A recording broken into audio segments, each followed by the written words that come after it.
Pernah tidak pada saat kalian merasa sedih, kecewa, marah, bahkan pada saat stres ataupun bosan, kalian malah ingin makan dengan terus-menerus.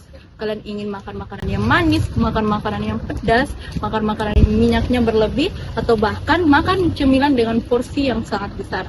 Padahal kalian tahu pada saat itu kalian belum merasa lapar. Itu yang kita sebut dengan emotional eating. Terus apa sih itu emotional eating? Halo semua, aku Blue. Di sini aku yang akan temani tim Ila dan kalian untuk lebih mengenal emotional eating. Ikut aku.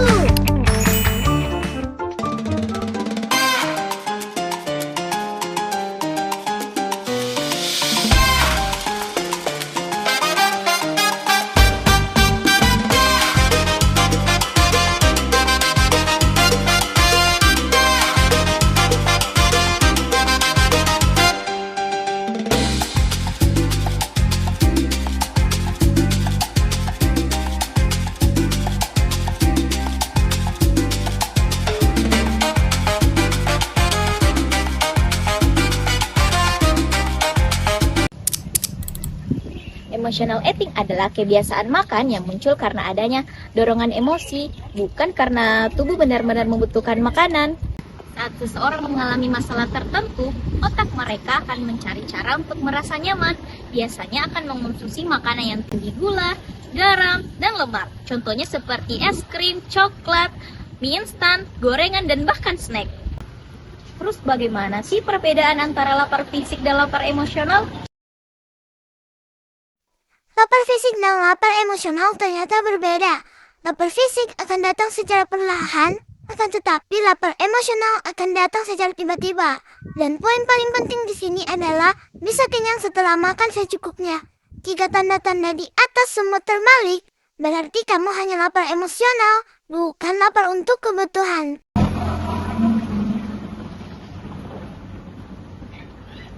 Saat mengalami stres atau hormon negatif, tubuh menghasilkan hormon yang bernama kortisol. Hormon ini dapat meningkatkan nafsu makan dan membuat tubuh menginginkan makanan yang tinggi gula dan lemak.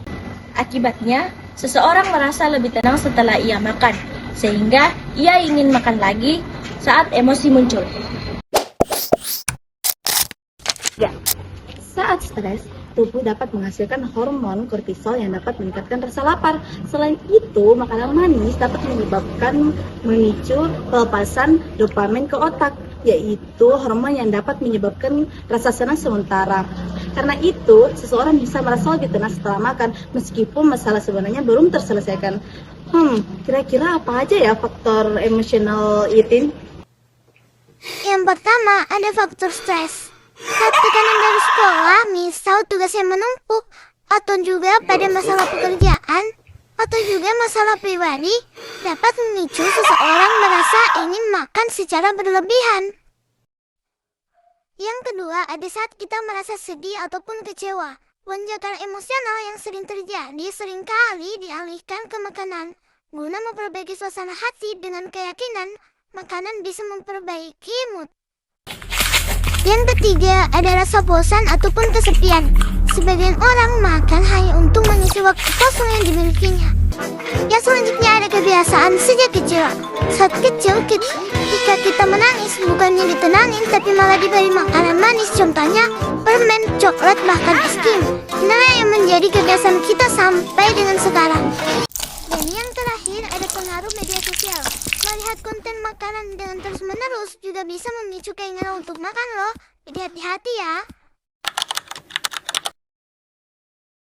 Adapun beberapa tanda emotional eating yang perlu kamu ketahui. Pertama, makan secara tiba-tiba saat emosi muncul. Kedua, sulit berhenti makan walaupun sudah kenyang. Ketiga, sering ngemil tanpa sadar. Keempat, makan untuk menenangkan diri. Kelima, menyesal atau merasa bersalah saat makan banyak. Jika hal ini terjadi secara terus-menerus, emotional eating dapat menjadi kebiasaan yang sulit dihentikan. Jika dilakukan terus-menerus, emotional eating dapat menyebabkan beberapa dampak. Blue, tolong dong penjelasannya. Yang pertama, berat badan akan otomatis meningkat. Yang kedua, resiko obesitas dan diabetes meningkat. Selanjutnya, pola makan kita akan terganggu.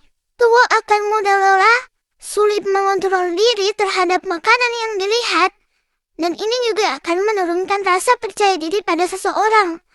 Dan ini pula juga dapat mempengaruhi kesehatan mental dari seseorang. Selain kesehatan fisik, emotional eating juga dapat membuat seseorang merasa bersalah dan stres setelah makan berlebihan. Karena itu, emotional eating tidak boleh dianggap sepele. Lalu, bagaimana sih cara mengatasinya?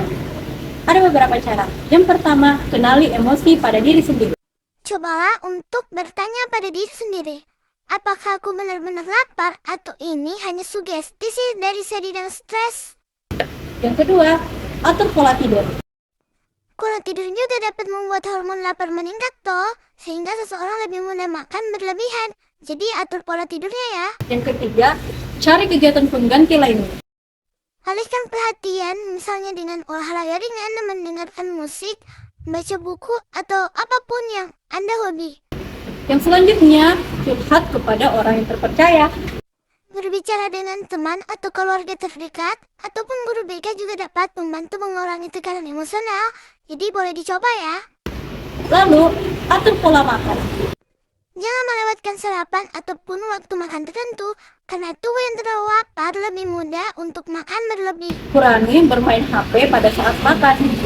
Ketika makan sambil menonton atau scroll media sosial, seseorang sering tidak sadar sudah makan terlalu banyak. Jadi kurangi ya. Kesimpulannya, emotional eating adalah kebiasaan makan berlebihan karena dipengaruhi oleh emosi, bukan karena lapar. Emotional eating dapat dipicu oleh stres, sedih, bosan, atau kebiasaan tertentu. Jika tidak dikendalikan dengan baik, ini dapat berdampak buruk bagi kesehatan fisik maupun mental kita. Nah, karena itu penting bagi kita untuk mengenali emosi dan mencari cara yang lebih sehat untuk mengatasinya. Yuk mulai hidup sehat dan belajar mengontrol emosi dengan baik.